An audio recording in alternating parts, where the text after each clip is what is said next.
সবাইকে স্বাগত জানাই আজকে রেডিয়েন্ট বিজনেস অ্যান্ড ফিনান্স অনুষ্ঠানে। সাথে আছি আমি শারমিন মিশু। প্রিয় দর্শক, ডিজিটাল বাংলাদেশের স্বপ্ন আমরা কে না দেখেছি। অনেক কিছু পেয়েছি, অনেক কিছু এখনও পাবার বাকি আছে, কিন্তু এই ডিজিটাল বাংলাদেশের এই স্বপ্নের কারণে ডিজিটালাইজেশনের ছোঁয়া পড়েছে প্রতিটি জায়গায়, শহরে গ্রামে সব জায়গায়। আমরা হাতের মুঠোর ফোনের মাধ্যমে অনেক কিছু করতে পারি, ব্যাংকিং সার্ভিস থেকে শুরু করে আমাদের পারচেজ, সেলস অনেক কিছুই করা সম্ভব হচ্ছে শুধুমাত্র এই ডিজিটালাইজেশনের কারণে। আমরা এই সেক্টরটা নিয়ে আজকে কথা বলতে চাই। আমাদের আজকের আলোচ্য বিষয় কোভিড-19 পরিস্থিতিতে ই কমার্স খাত, সম্ভাবনা ও প্রতিবন্ধকতা। এই বিষয়ে আপনারা আমাদেরকে ফোন করতে পারেন যে কোনো মতামত দিতে কিংবা প্রশ্ন করতে। নাম্বারটি হচ্ছে 0281897766। আমরা অতিথি যাকে আমন্ত্রণ জানিয়েছি স্টুডিওতে এবং অনলাইনে পরিচয় করে দিচ্ছি একে একে। আমাদের সাথে আজকে স্টুডিওতে উপস্থিত আছেন জনাব Khondokar Tasfin Alam, chief operating officer Daraz Bangladesh. আমাদের সাথে অনলাইনে যুক্ত রয়েছেন জনাব Ashis Chakraborty, director e CAB. অনেক ধন্যবাদ দুজনকেই। আমি সরাসরি জনাব আশিস আপনার কাছে আসতে চাইব। যেহেতু আমরা ডিজিটালাইজেশনের কথা বলছি এবং ই কমার্স সেক্টরটি অনেক বড় সেক্টর এবং আমরা বাংলাদেশকে যেভাবে এগিয়ে নিতে চাচ্ছি তার জন্য এই সেক্টরটার ভীষণ বড় ভূমিকা রয়েছে এবং আমরা জনগণ যদি সঠিকভাবে এটাকে ব্যবহার করতে জানি তাহলে আমাদের ডেভেলপমেন্টটা আরও বেশি স্পিড আপ হবে। আমি সরাসরি আপনার কাছে জানতে চাইব যে ই ক্যাবের অ্যাক্টিভিটিস এবং এই কোভিড-19 এই মুহূর্তটাতে ডিজিটালাইজেশনের এই ছোঁয়াটা কিন্তু আমরা দেখতে পাচ্ছি যে সবাই উপকৃত হচ্ছে এবং ই ক্যাবের তাদের নিজস্ব কার্যক্রম কি সেই সম্পর্কে আপনার কাছে জানতে চাচ্ছি। জি, প্রথমেই ধন্যবাদ জানাচ্ছি আপনাকে আমাকে আজকে আমন্ত্রণ জানানোর জন্য। আসলে e commerce association e commerce কোম্পানিগুলোর একটা অ্যাসোসিয়েশন, ই কমার্স নিয়ে যারা কাজ করছেন তাদের অ্যাসোসিয়েশন। সেই অ্যাসোসিয়েশনের মেম্বারদের মধ্যে আছে সফটওয়্যার কোম্পানি, ই কমার্সের ওয়েবসাইট গুলো আছে, ডিজিটাল মার্কেটিং নিয়ে যারা কাজ করছেন তারা আছে, ডেলিভারি নিয়ে যারা কাজ করছেন, ডেলিভারি প্ল্যাটফর্ম নিয়ে যারা কাজ করছেন তারা এই অ্যাসোসিয়েশনের মেম্বার।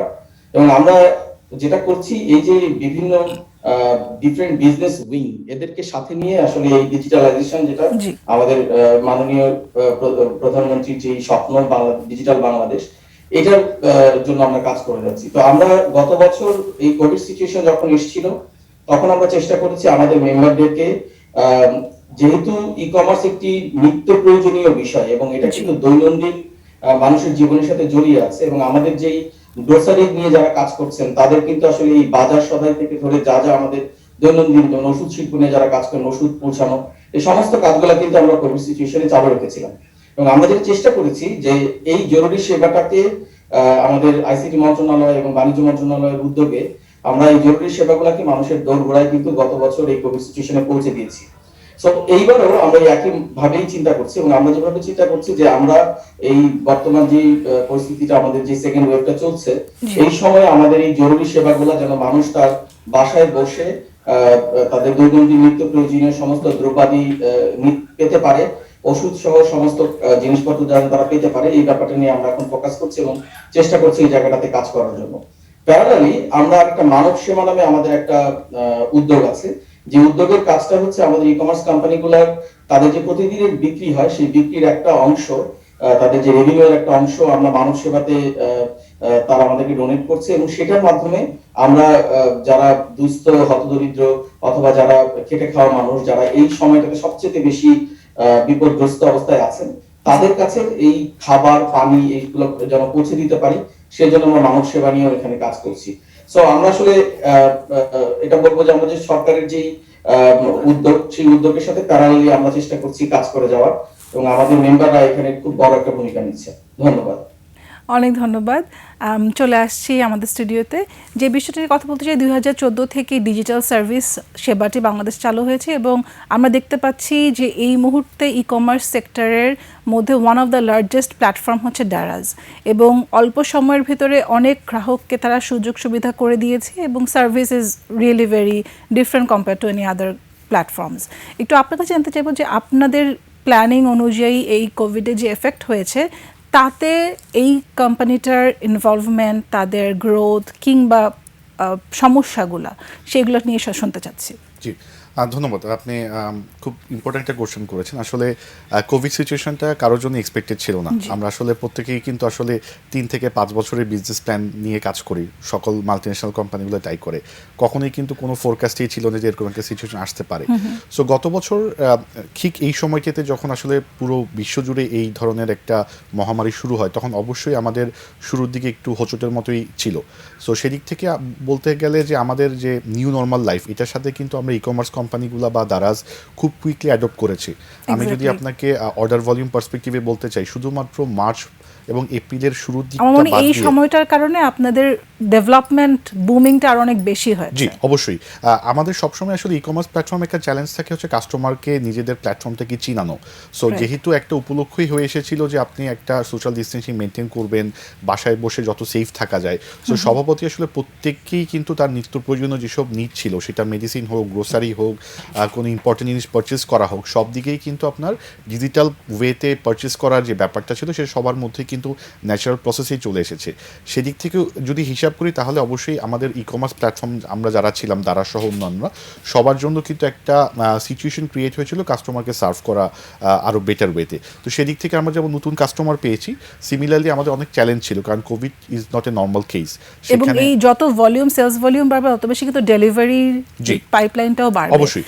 নাম্বার অফ এমপ্লয়ি এখানে বেশি ইনভলভ করতে জি হচ্ছে। অবশ্যই। সো দারাজের একটা আসলে স্ট্রেংথ ছিল যে আমরা কিন্তু সবসময় আলিবাবার ইকোসিস্টেমের পার্ট হওয়ার কারণেই ডেলিভারি বা লজিস্টিক্স যে নেটওয়ার্কটা, সেটা কিন্তু সবসময় আমাদের স্ট্রেংথ ছিল। আমরা কিন্তু শুধুমাত্র যে বাংলাদেশের সবচেয়ে ফাস্টেস্ট ডেলিভারি প্রোভাইড করে থাকি তা না, আমাদের যে ডেলিভারি টাইম লাইন সেটা কিন্তু এখন এশিয়ার স্ট্যান্ডার্ডে। সো যেহেতু আমরা আসলে একটা বড় গ্রুপের পার্ট, আমাদের কাছে অন্যান্য ডিফারেন্ট কান্ট্রিরও ডাটা থাকে।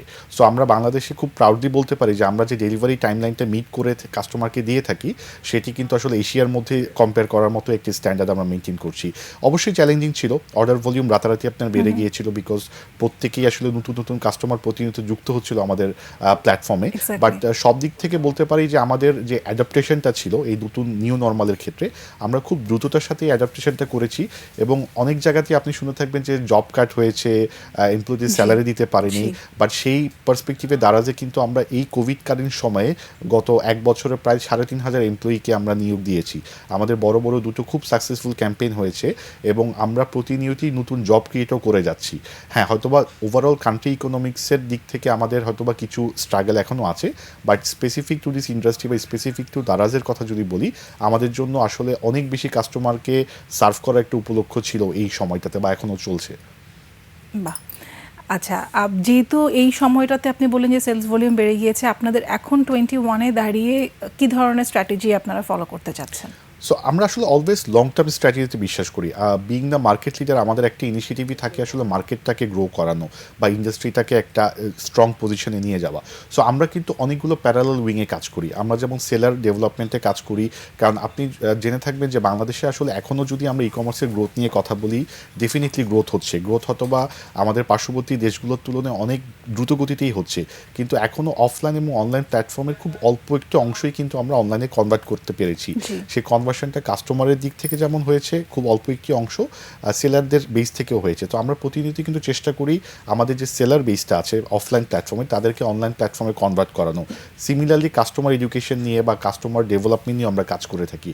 এবং সর্বোপরি যে টোটাল যে ইকোসিস্টেম, যেখানে আপনার পেমেন্ট গেটওয়েগুলো যুক্ত আছে, যেখানে হচ্ছে আপনার লজিস্টিক্স সবচেয়ে বড় একটা উইং, সব কিছু মিলেই কিন্তু আমরা চেষ্টা করি যে আমাদের যে ইন্ডাস্ট্রি সেটা গ্রো করবে, Daraz as a market leader grow করবে এবং বাংলাদেশে ই কমার্স সেক্টর একটা খুব স্ট্রং পজিশনে যাবে। আমরা এইভাবেই আসলে লং টার্ম ওয়েতে কাজ করি। আচ্ছা, আমি চলে যাচ্ছি জনাব আশিস চক্রবর্তী আমাদের সাথে অনলাইনে যুক্ত আছেন। আমি যেহেতু ই ক্যাব নিয়ে কথা বললাম, আমি এই ই কমার্স সেক্টরটা নিয়ে একটু কথা বলতে চাই যে আমাদের দেশে খুব অল্প সময়ে ডেভেলপমেন্ট আমরা দেখতে পাচ্ছি, কিন্তু এই আমব্রেলার ভিতরে যারা সার্ভিস দিচ্ছে, আপনি বললেন যে যারা যারা ইনভলভ আছে আপনাদের মেম্বার হিসেবে, কিন্তু এই টোটাল সেক্টরটাকে ডেভেলপ করার জন্য আমরা আসলে ডিজিটালি কতটুকু সাপোর্ট দিতে পারছি, both the sellers or the receivers এবং পুরো আমব্রেলার ভিতরে যারা কানেক্টেড রয়েছে তাদের জন্য আসলে কতটুকু সুযোগ সুবিধা আমরা সরকারিভাবে দিচ্ছি এবং প্রাইভেটলি তাদের জন্য কাজ করার সুযোগ রয়েছে? ধন্যবাদ। আসলে এখানে কয়েকটা জিনিস আমাদেরকে একটু কনসিডার করতে হবে। প্রথমে হচ্ছে যে আমাদের ই কমার্স ইন্ডাস্ট্রিটা কিন্তু শুধুমাত্র ধরেন পণ্যের জন্য না, এটা কিন্তু জি সেবার জন্য। ধরেন জি আমরা যে ধরনের এয়ারলাইন্সের টিকিট কিনতেছি অথবা বিভিন্ন ধরনের ট্যুরিজমের যে ব্যবসাগুলো আছে, এগুলো কিন্তু গত 1 বছর যাবত অলমোস্ট ডাইং একটা অবস্থায় আছে because of the Covid situation. Hmm hmm, so considering that আমাদের আসলে কিন্তু চিন্তা করতে হবে যে আমাদের বেশ কিছু ইন্ডাস্ট্রি আছে যারা প্রচন্ড ভাবে ইম্প্যাক্টেড হয়েছে গত 1 বছরের এই কোভিড সিচুয়েশনের কারণে। আবার কিছু ইন্ডাস্ট্রি আছে যে ইন্ডাস্ট্রিগুলো গ্র্যাজুয়ালি একটু ভালো করেছে বিকজ ই কমার্সের মানুষের এখন বিশ্বস্ততা বেড়েছে। ই কমার্সের মাধ্যমে মানুষ এখন পেমেন্ট করছে, তাদের প্রোডাক্ট এবং পণ্যগুলো বুঝে পাচ্ছে। তো সেদিক থেকে পজিটিভলি একটা আছে। সো এখন আমাদের এখানে যেটা খুব বেশি ভাবে প্রয়োজন সেটা হচ্ছে যে আমাদের ই কমার্স ইন্ডাস্ট্রিতে কিন্তু আসলে গত বছরের যেই কোভিড সিচুয়েশনে কিন্তু এখানে আমরা সেভাবে কোনো সরকারি ভাবে কোনো প্রণোদনা বা সাহায্য সেভাবে আসলে আমরা পাইনি আমাদের যারা ইন্ডাস্ট্রিতে যারা আছেন। সো আমরা যদি এবার এক্সপেক্ট করছি যে এই ধরনের সিচুয়েশন গুলো কাটিয়ে ওঠার জন্য যেসব কোম্পানিগুলো সবচেয়ে বেশি ইম্প্যাক্টেড হয়েছে এই কোভিড সিচুয়েশনে, তাদের জন্য যদি সরকারি কোনো একটা কিছু করা যেত তাহলে এখানে খুব ভালো কাজে আসতো। কারণ এখানে কিন্তু ব্যক্তি উদ্যোক্তা পর্যায়ে কিন্তু প্রচুর কাজ হচ্ছে। আমরা যে উদ্যোক্তা তৈরি করার একটা জি আকাঙ্ক্ষা নিয়ে কাজ করছি, আমাদের যেই মাননীয় প্রধানমন্ত্রীর একটা বলবো যে একটা দিক নির্দেশনা ছিল যে আমাদের চাকরির জন্য না, উদ্যোক্তা হওয়ার চেষ্টা করুন আপনারা। তো হুম উদ্যোক্তা তৈরির জন্য ই কমার্স কিন্তু সবচেয়ে বড় খাত এবং সেখানে কিন্তু প্রচুর উদ্যোক্তা তৈরি হচ্ছে। শুধু উদ্যোক্তাদের সাথে সাথে কিন্তু এখানে প্রচুর জব বা কর্মসংস্থানের ব্যবস্থা হচ্ছে। সো এই ইন্ডাস্ট্রিটাতে এই যে প্রেশারটা মধ্যে দিয়ে যাচ্ছে, সেখানে আসলে সরকারিভাবে যদি আমরা প্রণোদনা বা ওই ধরনের কোনো সাহায্য এখানে আসতো তাহলে এটা একটা বড় কাজ হতো। আরেকটা জিনিস আমরা বেশ কিছুদিন ধরে আমি বলবো যে আমরা দাবি করে আসছি, সেটা হচ্ছে যে কোনোভাবে যদি ডিজিটাল পেমেন্টের ক্ষেত্রে আমরা যদি কোনো এক্সট্রা বেনিফিট এখান থেকে পাওয়া যেত, ধরেন কোনো ট্যাক্স ইনসেন্টিভ হোক অথবা এখানে কোনো আলাদাভাবে কোনো ইনসেন্টিভ যদি আমরা পেতাম যে ডিজিটাল পেমেন্টের মাধ্যমে যেগুলো হচ্ছে। তার কারণটা হচ্ছে আমাদের কিন্তু এই ই কমার্স ইন্ডাস্ট্রিটা যদি বলি বা আমাদের পেমেন্ট ইন্ডাস্ট্রি যদি বলি, পুরো ইন্ডাস্ট্রিটাকে যদি আমরা ডিজিটালাইজ না করতে পারি তাহলে কিন্তু এই ইকোসিস্টেমটা প্রপারলি রান করে না। জি এখন আমরা কিন্তু এই ডিজিটালাইজেশনের দিকেই কাজ করছি। সো আমার যে জায়গাটায় সরকারের কাছে এবং বেসরকারি যারা উদ্যোক্তা আছে তাদের কাছে যে আমাদের চাওয়াটা সেটা হচ্ছে যে সরি, আমরা কোনোভাবে এই ইকোসিস্টেমটাতে সবার সংমিশ্রণে একটা জিনিস তৈরি করতে পারি কিনা যেখানে সরকারি প্রণোদনা সহ আমরা হুম জিনিসটাকে কাজ করতে পারি। আরেকটা জিনিস আমি এখানে ফোকাস করতে চাই সেটা হচ্ছে ইনভেস্টমেন্টের দিক থেকে যদি বলি, স্টার্টআপ ইনভেস্টমেন্ট শুরু হয়েছে, গতকালকেও কিছু স্টার্টআপ ইনভেস্টমেন্ট হয়েছে আমরা দেখেছি। আমাদের মাননীয় আইসিটি প্রতিমন্ত্রী নিয়ে কাজ করেছেন। সো আমরা যদি এই জায়গাটাতে এই স্টার্টআপ ইকোসিস্টেম সহ অন্যান্য যেসব জায়গাগুলো আছে এখানে ই কমার্সকে প্রপারলি অন্তর্ভুক্ত করতে পারি এবং আমরা যদি বিভিন্ন দেশ থেকে বিদেশ থেকে এবং দেশ থেকে যারা ইনভেস্টাররা আছেন তাদের যদি আকৃষ্ট করতে পারি ই কমার্স ইন্ডাস্ট্রিতে ইনভেস্ট করার জন্য, তাহলে ইন্ডাস্ট্রিটা কিন্তু আরো অনেক বড় হতে পারে। সো আমরা এগুলো নিয়ে কাজ করছি, আমরা সরকারের নীতি নির্ধারক পর্যায়ে কথা বলছি এবং আমরা খুব আশাবাদী যে এটা আরো বড় একটা জায়গায় পৌঁছাবে। আমাদের গার্মেন্টস শিল্পের যেভাবে গ্রোথ হয়েছিল ঠিক সেম ভাবে আমরা ই কমার্স ইন্ডাস্ট্রিটা একসময় হয়তো গার্মেন্টসের চেয়ে অনেক বড় একটা শিল্পে রূপান্তর হবে, এটি আমাদের বিশ্বাস। ধন্যবাদ।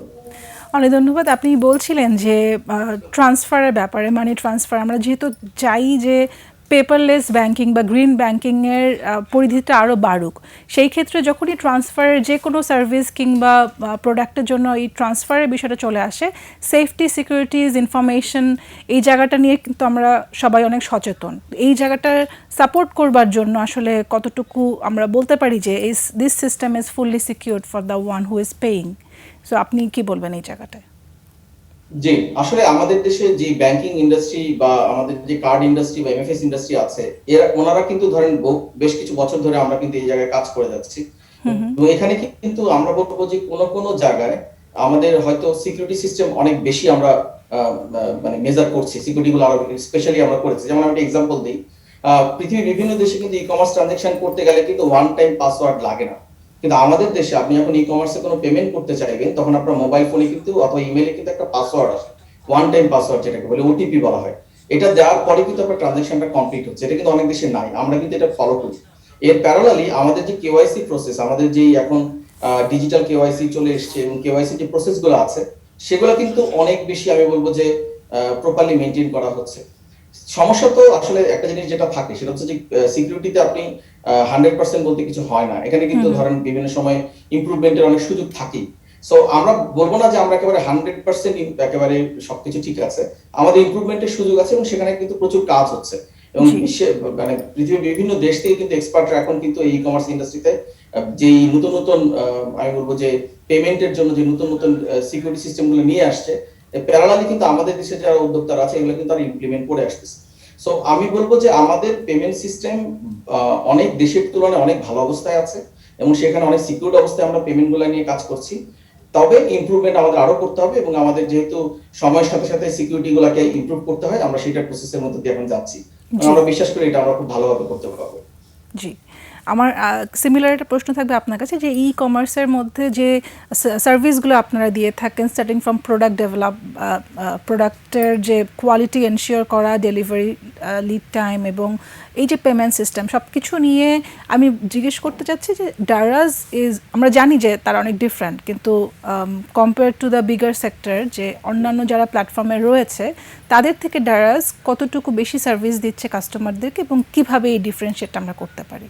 জি, সো আমি একটু করে আগের কোশ্চেনে টাচ করেছিলাম যে আমাদের আসলে ইকোসিস্টেমটা নিয়ে কাজ করতে হয়। দারাজ কিন্তু এন্ড অফ দ্য ডেতে একটা প্ল্যাটফর্ম যার কাজ হচ্ছে বায়ার এবং সেলারের মধ্যে একটা যোগসূত্র তৈরি করে দেওয়া, এবং ডেফিনেটলি আমরা দু সাইডেরই প্রোটেকশন মেকানিজম দিয়ে কাজ করি।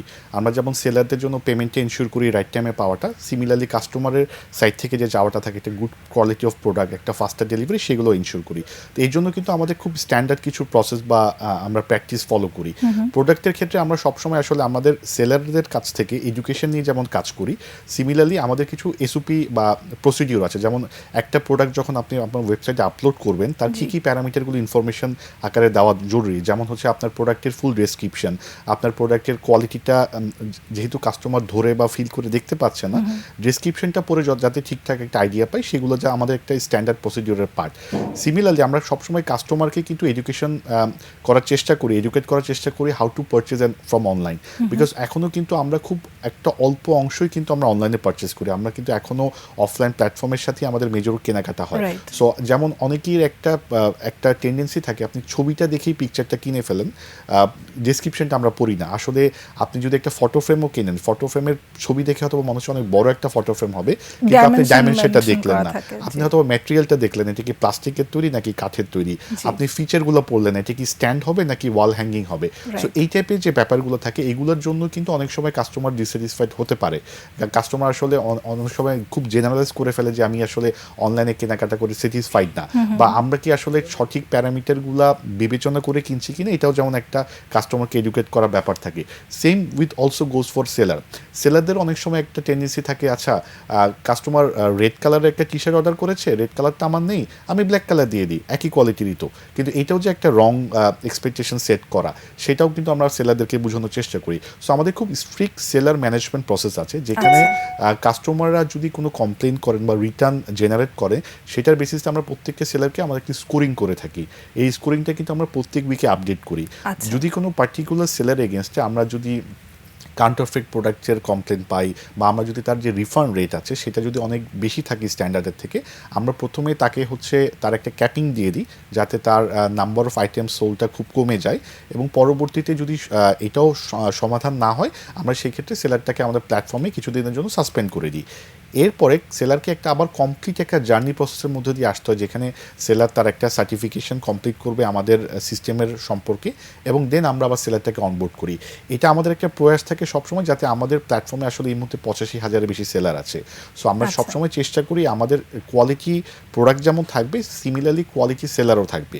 কোয়ালিটি সেলারের ডেফিনেশন শুধুমাত্র কোয়ালিটি প্রোডাক্টে হয় না, আমাদের প্ল্যাটফর্মে আসলে আপনি বলছেন যে দারাজ কীভাবে ডিফারেন্ট, আমাদের কিন্তু যদিও আমরা অনলাইন প্ল্যাটফর্ম, আমাদের প্রত্যেকটা পারচেস করার আগেই কাস্টমারের কিন্তু একটা অপশন থাকে সেলারের সাথে 1-to-1 চ্যাট করার। এই চ্যাট করে কিন্তু অনেক সময়তে কাস্টমার অনেক যদি কোনো কনফিউশন থাকে বা কোয়েরি থাকে, যেমন আমরা যে সাইজের কথা বলছি, সাইজেরও কিন্তু অনেক ভেরিয়েশন আছে। আপনি কি এশিয়ান স্ট্যান্ডার্ডের সাইজ দিয়েছেন, ইউরোপিয়ান স্ট্যান্ডার্ডে দিয়েছেন, নাকি অন্য স্ট্যান্ডার্ড দিয়েছেন? এই যে কোশ্চেনটা হয়তোবা সেলার ডেসক্রিপশন ঠিকই লিখেছে, কিন্তু customer still confused based on his previous experience, তাহলে কিন্তু উনি চ্যাটের মাধ্যমে সেলারের সাথে ডিরেক্টলি 1-to-1 কমিউনিকেট করতে পারে, কমিউনিকেট করে জানতে পারে যে ভাই আপনি যে ডাইমেনশনটা দিয়েছেন এটা কি ইউরোপিয়ান স্ট্যান্ডার্ড না এশিয়ান স্ট্যান্ডার্ড। এই যে রেসপন্স টাইমগুলো, সেগুলো কিন্তু আমরা মনিটর করি। আমরা দেখি যে সেলারের কাছে কটা কোশ্চেন গিয়েছিল, সেলার কতক্ষণে রেসপন্স করেছে। তো সব কিছু মিলেই কিন্তু আমরা সবসময় আমাদের প্ল্যাটফর্ম সাইড থেকে একটা প্রয়াস থাকে যে প্রত্যেকেরই শপিং এক্সপিরিয়েন্সটাকে বেটার করা, সেটা সেলার সাইড Right. থেকে যেমন আমরা চেষ্টা করি, আমরা আবার কাস্টমার সাইড থেকেও চেষ্টা করি। আচ্ছা, এক্স্যাক্টলি। আমরা ইন্টারন্যাশনালি আলিবাবার অনেক বেশি কাস্টমার এবং তাদের গুডউইল সম্পর্কে জানি। যেহেতু এই সেম আমব্রেলায় ডারাজ রয়েছে, আমরা জানতে চাচ্ছি যে অনেক আমাদের দর্শক যা প্রশ্ন করেছেন সেটা হচ্ছে আলিবাবার ওয়েবসাইট থেকে তাদের কোনো প্রোডাক্ট দেখে যদি পছন্দ করে কোনো কাস্টমার ডারাজের মাধ্যমে প্রোডাক্টটা বাংলাদেশে আনতে চায়, সেক্ষেত্রে কি কোনো সুযোগ সুবিধা কিংবা এই প্রসেসটায় কি ডারাজ সহযোগিতা করতে পারে কিনা? আচ্ছা, না আসলে যদিও আমরা আলিবাবার আমব্রেলার একটা অংশ, আমরা ইকোসিস্টেমের অংশ এবং আমাদের টেকনোলজি সেম, বাট alibaba.com-এর যে প্ল্যাটফর্ম সেটির যে প্রোডাক্ট লিস্ট সেটার সাথে দারাজ বাংলাদেশের প্ল্যাটফর্মের প্রোডাক্ট লিস্টের কোনো সম্পর্ক নেই, এবং এই একটা জায়গাতে আমরা একসাথে কাজ করি না। বাট আমাদের টোটাল যে প্রোডাক্ট লাইন আছে তার মধ্যে অ্যারাউন্ড 7 to 8% প্রোডাক্ট আমরা ইন্টারন্যাশনাল প্রোডাক্ট ডিসপ্লে করে থাকি, যেখানে খুব অল্প কিছু সংখ্যক সেলার যারা আলিবাবা প্ল্যাটফর্মে আছে তারা এবার আমাদের প্ল্যাটফর্মেও যুক্ত আছেন। বাট এই সংখ্যাটা আমরা সবসময় একটা মিনিমাম পার্সেন্টেজে রাখতে চাই, বিকজ আমাদের আসলে উদ্দেশ্যই হচ্ছে লোকাল সেলারদেরকে গ্রো করা এবং লোকাল ইকোনমিতে কন্ট্রিবিউট করা। বাট আমাদের বরঞ্চ উল্টো ইচ্ছাটা আছে, আমরা আসলে চেষ্টা করে যাচ্ছি, আমরা একটা প্রসেসের মধ্যে দিয়ে আছি, যেদিন আমাদের যে সেলাররা আছে তারা আলিবাবার প্ল্যাটফর্মে যে সেল করবে আমরা আদার ওয়ে অ্যারাউন্ড করতে চাই। সো এটার জন্য কিছু লিগ্যাল কমপ্লিকেশন আছে, কিছু পলিসিগত ব্যাপার আছে, বাট আমরা আসলে বরঞ্চ ওই আশাটাই সবসময় করতে চাই যেখানে আমাদের সেলারদেরকে আমরা আলিবাবার প্ল্যাটফর্মে সেল করার সুযোগ করে দিতে পারবো। এক্স্যাক্টলি। আচ্ছা, ভেরি রিসেন্টলি আমরা জানি যে ফুড সার্ভিসে গিয়েছে ডারাজ, এবং এই সময়টাতে বিশেষ করে যখন দোকানে যেয়ে অনেকে বেশি সিকিউর মনে করে না নিজের স্বাস্থ্যবিধি মেনে, সো এই অনলাইনে এই ফুড সার্ভিং সিস্টেমটার ভিতরে যখন ডারাজ এসেছে তখন কি প্ল্যানিং নিয়ে আসলো, এবং আপনারা কি মনে করছেন যে এই সেক্টরটার, এই ফুড ইন্ডাস্ট্রির ভেতরে অনলাইন অর্ডার নিয়ে ডেলিভারি করার এই প্রসেসটায় দারাজ কীভাবে এগোতে পারে, এবং এই সেক্টরটা নিয়ে আপনারা কি ভাবছেন? জি, আসলে আমরা দারাজকে একটা ওয়ান স্টপ সলিউশন হিসেবে দেখতে চাই কাস্টমারের জন্য। আমাদের উইশ লিস্ট হচ্ছে একটা কাস্টমার যারা আমাদের প্ল্যাটফর্মে যুক্ত আছেন তাদের সম্ভাব্য সব রকমের নিড কিন্তু আমরা ফুলফিল করতে চাই। সো সেদিক থেকেই আমাদের অ্যানালিসিস ছিল যে আমরা ফুড ইজ এ সেগমেন্ট বা ভার্টিক্যাল যেটাতে আমাদের আসলে স্কোপ ছিল না কাস্টমারকে সার্ভ করা, সেই ইন্টেনশন থেকেই কিন্তু আমরা হাঙ্গি নাকিকে অধিগ্রহণ করে আমাদের প্ল্যাটফর্মে নিয়ে আসি। সো এই ইন্ডাস্ট্রিটাও ইজ এ গ্রোয়িং ইন্ডাস্ট্রি, এবং ফুড আরেকটা যেটা আপনি বললেন যে এখনকার কোভিডকালীন সময়ে কিন্তু ইন্ডাস্ট্রিটাকে বেঁচে রাখার জন্য যেমন ফুড প্ল্যাটফর্মগুলো কাজ করেছে, সিমিলারলি প্রত্যেকেরই বিভিন্ন অবস্ট্যাকেলের একটা সলিউশন হিসাবে কিন্তু ফুড প্ল্যাটফর্মগুলো এসেছে, এবং এই একটাই জায়গাতেই কিন্তু কম্পিটিশনটা ইজ ভেরি হাই। আমরা অনেকটা লেট এন্ট্রেন্সি বলবো, আরও 3 থেকে 4 জন প্লেয়ার আছে যারা বাংলাদেশের এই মার্কেটটাকে সার্ভ করে যাচ্ছে।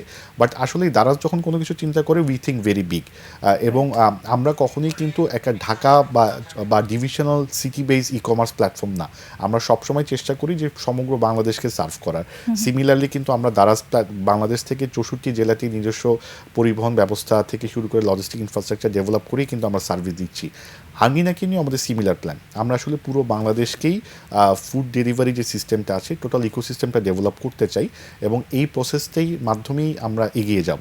এখানে অনেক ডেভেলপমেন্টের সুযোগ আছে। কাস্টমার সার্ভিস যেটা বলছিলেন আপনি যে হ্যাঁ, দারাজ অবশ্যই is a brand in Bangladesh in e commerce, food ইন্ডাস্ট্রিতে অবশ্যই আমাদের অনেক বেশি কন্ট্রিবিউট করার স্কোপ আছে, বিকজ এন্ড অফ দ্য ডেতে আপনি একটা সার্ভিস নিয়েই কাজ করছেন, এবং we know how to give the service, এবং এই জায়গা থেকে ফুড ইন্ডাস্ট্রি হয়তো বা প্রোডাক্টটা ডিফারেন্ট, বাট কাস্টমার স্যাটিসফ্যাকশন পার্সপেক্টিভে service will be always the main priority. তো সেদিক থেকে আমরা আমাদের দুটো লক্ষ্য নিয়ে আমরা কাজ করছি। একটা হচ্ছে আপনার আমাদের পুরো বাংলাদেশকে আমাদের সার্ভিস লেভেলের আন্ডারে আনা, এবং আরও দ্রুত এবং বেটার সার্ভিস কাস্টমারকে দেওয়া, এই দুটোই আসলে আমাদের মেইন উদ্দেশ্য এখন।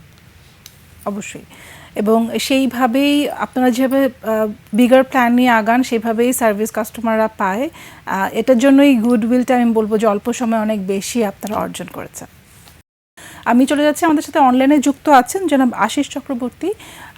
আমরা জানি যে খুব রিসেন্টলি একটা নীতিমালার ব্যবস্থা হয়েছে, এবং এটার ভিতরে দেরিতে পণ্য ডেলিভারি করা কিংবা কাস্টমারদেরকে জালিয়াতির শিকার করা কিংবা খারাপ একটা প্রোডাক্ট দেখিয়ে অন্য প্রোডাক্ট ডেলিভারি করা এবং পেমেন্ট টার্মস নিয়ে কোনো ঝামেলা, অনেক কিছু নিয়ে একটা নতুন নীতিমালার তৈরি হয়েছে। এই বিষয়টা নিয়ে আপনাকে জানতে চাইবো যে নীতিমালা শুধু তৈরি আমরা করি, এরপরে বাস্তবায়নের জায়গাটায় যখন যাই কতটুকু আসলে কার্যকরী করতে পারি? জি, ধন্যবাদ। আসলে আমাদের ই কমার্স নীতিমালাটা গত বছর চলে এসেছিল। তো ওই ই কমার্স মালার ভিতরে আসলে অনেক কিছু মানে দিক নির্দেশনা দেওয়া আছে যে কোনটার ক্ষেত্রে কি হবে। জি। তো ওইটার আলোকে এখন বাংলাদেশ কমার্স মিনিস্ট্রির উদ্যোগে একটি এসওপি তৈরি হচ্ছে, সার্ভিস অপারেটিং প্রসিডিউর তৈরি হচ্ছে। সেইখানে এই জিনিসগুলোকে অ্যাড্রেস করা হয়েছে যে আসলে ডেলিভারি কত দিনের মধ্যে দিতে হবে, কোন পণ্যের জন্য, সেটা যদি আপনার গ্রোসারি হয় সেটা কি হবে, অথবা সেটা যদি অন্য কোনো পণ্য হয় সেটা কিভাবে যাবে, ই কমার্স কোম্পানিগুলো কিভাবে স্টক মেইনটেইন করবে, কত ভাবে ডিসকাউন্ট দিতে পারে এবং ডিসকাউন্টের মডেলিটিগুলো কি হতে পারে, এই বিষয়ে বেশ কিছু প্রসিডিউর নিয়ে অলরেডি কাজ করছে আমাদের বাণিজ্য মন্ত্রণালয়। এবং তারা কিন্তু একটা কোলাবোরেশন অ্যাপ্রোচে গেছে। তারা যেটা করেছে, তাদের এই পুরো নীতিমালা যেটা তৈরি হয়েছে সেই আলোকে একটি কমিটি ফর্ম করা হয়েছে, যে কমিটি আসলে এই পুরো জিনিসটাকে নিয়ে পর্যালোচনা করে, এখানে ই কমার্সের মেম্বাররা আছে, ডেলিভারি কোম্পানির রিপ্রেজেন্টেটিভরা আছেন এবং অন্যান্য পেমেন্ট সিস্টেমের রিপ্রেজেন্টেটিভরা আছেন। তো তারা মিলে একটা জিনিস যেটা তৈরি করছে যে কিভাবে এই জিনিসটাকে একটা বাস্তবসম্মত এবং একটা আমি বলবো ব্যবসা বান্ধব অবস্থা তৈরি করা যায়। সাথে সাথে কাস্টমারের যে প্রোটেকশন দেওয়া, কনজিউমার একটা যে প্রোটেকশন গুলো আছে সেটাগুলো কিভাবে এনশিওর করা যায়। তবে একটা জিনিস এখানে আমাদেরকে মনে রাখতে হবে যে ই কমার্স কিন্তু একটা ক্রমবর্ধমান একটা খাত, যেটা কিন্তু আপনার সময়ের সাথে সাথে ইভলভ হচ্ছে। সো এখানে যে সমস্যাগুলো আছে সেগুলোকে আসলে একদিনই সমস্যা সমাধান করা যাবে ব্যাপারটা সেরকম না। সমস্যাগুলোকে আস্তে আস্তে একটা ধরে ধরে সমাধান করে আসতে হবে। আমরা যেটা বর্তমানে ফেস করছি সেটা হচ্ছে যে অনেক ধরনের অফার আমরা দেখতে পাচ্ছি মার্কেটে, সেই অফারগুলো নিয়ে বিভিন্ন ধরনের কন্ট্রোভার্সিও তৈরি হচ্ছে। সো এই জায়গাগুলোতে আসলে আমাদের একটা ক্লিয়ার ধারণা থাকা উচিত যে আসলে কিভাবে অফারগুলো হচ্ছে, কিভাবে যাচ্ছে, সেটা এগেইনস্টে পেমেন্টগুলো কিভাবে ইনশিওর হচ্ছে, এই সমস্ত কিছুগুলো নিয়ে আমরা এখন কাজ করছি। তবে আসার কথা এটাই, সেটা হচ্ছে যে আমাদের গ্রাহকরা কিন্তু এখন অনেক সচেতন এবং তারা কিন্তু তাদের মতো করে বিভিন্ন ধরনের অর্ডার প্লেসমেন্ট করা বা তারা ডেলিভারি করা, এগুলো কিন্তু তারা এখন দেখে বুঝেই করছেন।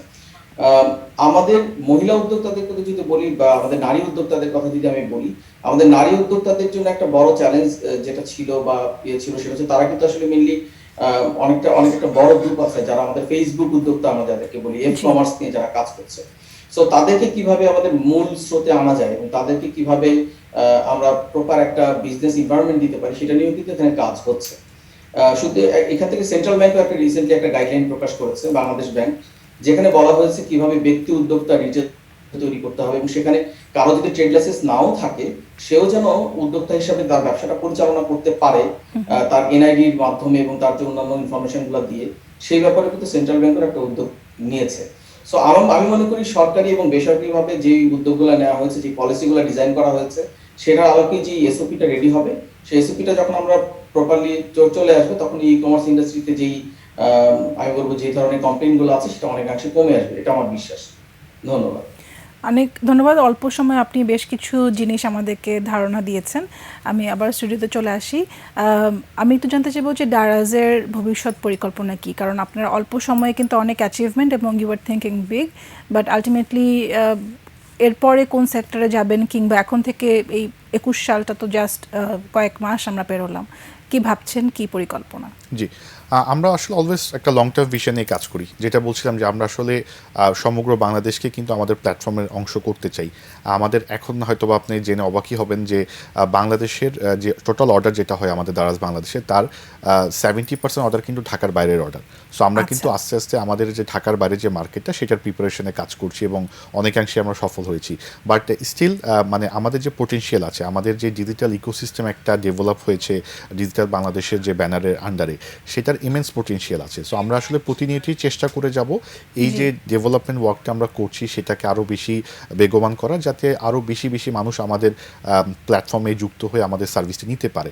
এবং সবচেয়ে বড় চ্যালেঞ্জের জায়গা কিন্তু লজিস্টিক ইনফ্রাস্ট্রাকচার।